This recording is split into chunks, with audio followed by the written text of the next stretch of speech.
बिलासपुर नामक गांव में कुछ ही दिन पहले मुखिया की पत्नी का निधन हो चुका था। इस बात से सारे गांव वाले दुखी थे,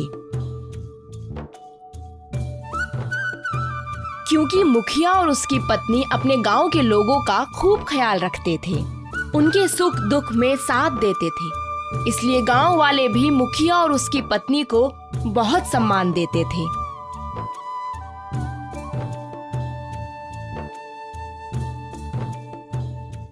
उसी गांव के जंगल में रहता था एक चोर जग्गू और उसका चेला सुभाष। क्या रे सुभाष, बहुत दिनों से तूने गांव की कोई भी खबर नहीं सुनाई। क्या चल रहा है वहाँ? चोरी करने के लिए कोई घर ढूंढा कि नहीं? जग्गू भैया, कुछ दिनों से तबीयत ठीक नहीं थी, इसीलिए घर में सोता ही रहता था। आज थोड़ा ठीक लगा तो सीधा आपसे मिलने चला आया। अरे मूर्ख, कोई खबर साथ में लाता तो आज ही हाथ साफ कर देते। ये छोटी छोटी चोरियां करके मेरा मन नहीं भरता। कोई बड़ा हाथ मारना है, उसके बाद आराम से बस खाना है। समझा तू? चल अब जा और कोई अच्छी खबर ही लेकर आना। सुभाष जंगल से निकल जाता है और गांव पहुंचकर कुछ लोगों के बीच जाता है। वहां जाकर वो उनसे बातें करने लगता है। अरे भाई सुनो, ये आप लोग क्या बात कर रहे हैं और आप लोग इतने दुखी क्यों हैं? क्या तुम्हें नहीं पता गांव में क्या हुआ है? वो क्या है ना, कुछ दिनों से मेरी तबीयत ठीक नहीं थी। मैं आज ही अपने घर से बाहर आया हूँ तो मैंने देखा पूरे गांव में सन्नाटा छाया हुआ है, इसीलिए पूछ रहा था। 3 दिन हो गए हमारे मुखिया जी की प्रियतम का निधन हो गया है, इसीलिए हम सब उदास हैं।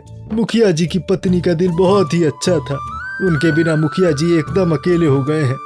सही कहा तुमने भाई, मुखिया जी की कोई संतान भी नहीं है, बस एक वफादार नौकर किशन है जिसे वो बहुत पसंद करते हैं और उनकी सारी बात भी मानते हैं। गांव के लोग बातें कर रहे थे और इधर सुभाष चोर के दिमाग में कोई खिचड़ी पक रही थी। सुभाष ने इस मौके का फायदा उठाने का सोचा और वो मुखिया के घर काम मांगने के लिए चला गया। सुभाष उनके सामने जाकर खड़ा होकर बोलता है, बहुत दुख हुआ मालिक ये बात सुनकर, मालकिन कितनी अच्छी थी। तुम कौन हो भाई और यहाँ कैसे? मालिक, मैं इसी गांव का रहने वाला हूँ, कोई काम की तलाश में हूँ। अगर आपके यहाँ कोई काम मिल जाता तो। अच्छा ठीक है बेटा किशन, इसे गायों की देखरेख के लिए रख लो। हाँ मुखिया जी, चलिए आपको आपका काम बता देता हूँ। देखो भाई, तुम्हारा नाम क्या है? जी मेरा नाम सुभाष है। हाँ तो भाई सुभाष, इन गायों को नहलाने का चराने का काम तुम्हारा है, ठीक है ना? हाँ शुक्रिया भाई, इस काम की मुझे बहुत जरूरत थी। चलो अच्छा है, यहाँ काम मिल गया, अब पल पल की खबर मिलती रहेगी और जग्गू भैया को कल ही सारी बात बता दूंगा मैं तो। अगली सुबह सुभाष मुखिया की गायों को चराने के लिए लेकर जाता है।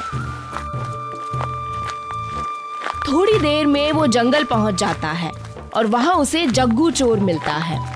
फिर सुभाष सारी बातें जग्गू को बता देता है।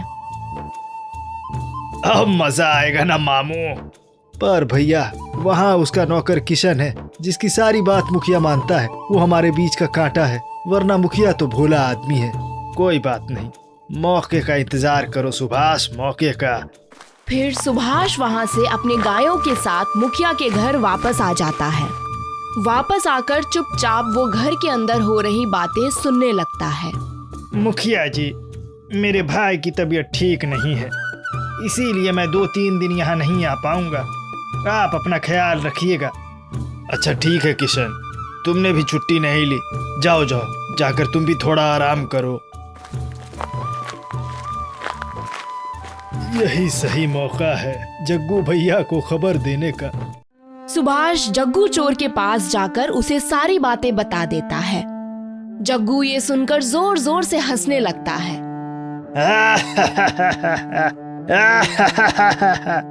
थोड़ी देर बात करके सुभाष वापस मुखिया के यहाँ आ जाता है। मुखिया जी, हमारे गांव के एक महान पंडित जी आपसे मिलना चाहते हैं। वो कह रहे थे कि वो मालकिन के बारे में कुछ बताना चाहते हैं। अच्छा, कौन है वो पंडित? बुलाओ उन्हें। सुभाष पंडित को आवाज लगाता है। वो पंडित उनके सामने आता है और वो पंडित कोई और नहीं बल्कि वही जग्गू चोर ही होता है जो अपना भेष बदल कर आया था।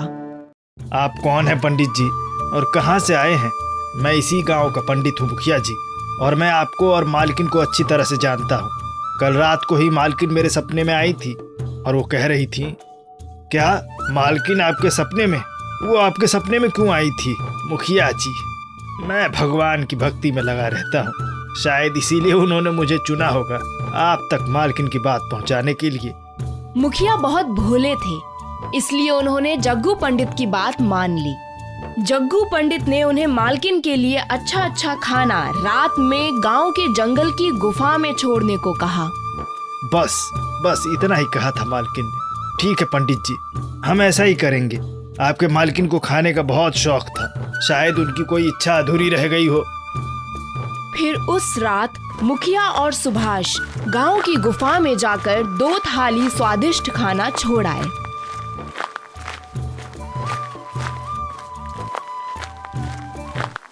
थोड़ी देर बाद गुफा में सुभाष और जग्गू पंडित आए और दोनों ने खाने की थाली साफ कर दी। वाह उस्ताद, आपने तो अच्छी चाल चली। आगे आगे देख बेटा, होता है क्या। प्रणाम मुखिया जी। हाँ पंडित जी बताइए, मेरी प्रियतम अब तो खुश है ना? उसे खाना मिल गया ना? मुखिया जी, मालकिन खुश हैं और इसीलिए उन्होंने अपने पसंदीदा कपड़े और कुछ गहने मंगवाए हैं।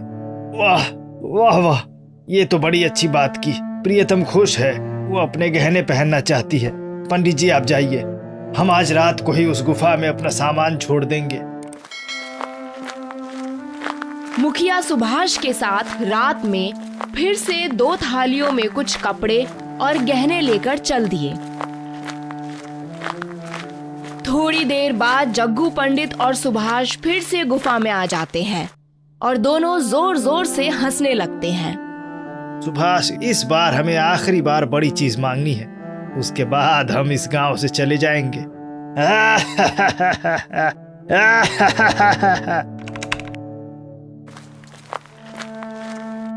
आइए आइए पंडित जी।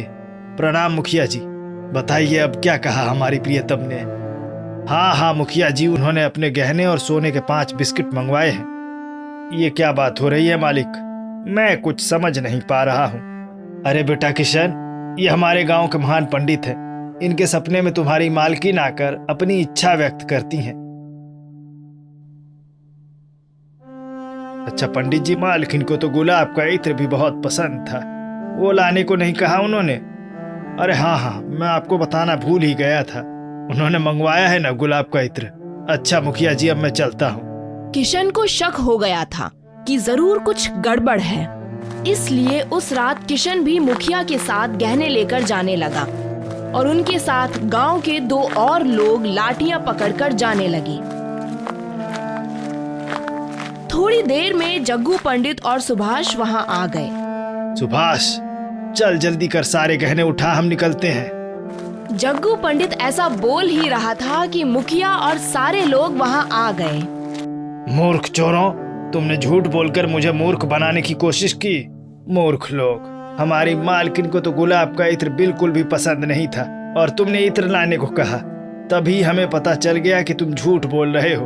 अब देखो कैसे तुम लोगों को इसकी सजा मिलती है। दोनों आदमी लाठियों से दोनों चोरों को खूब मारने लगे।